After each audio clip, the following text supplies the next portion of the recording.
can we get the loan from the, are we allowed to get the loan from the bank? And also, are we allowed to deposit in the bank? Of course, you are allowed to deposit, have deposits in the bank or get loans from the bank under certain conditions. Which condition? I'm explaining.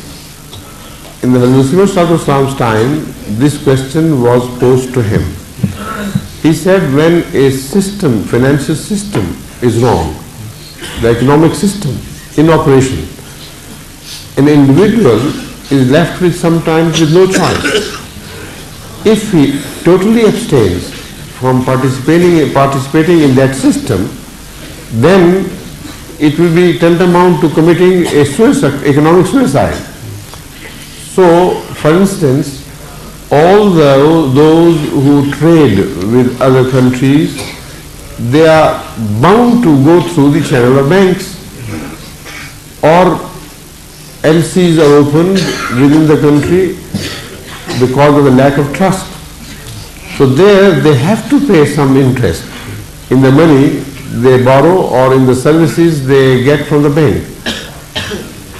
Hazrat Masih Islam resolved this issue by suggesting that you keep the account or you're dealing with the banks separate and keep count of how much you had to pay to the bank in the course of your trade or commerce.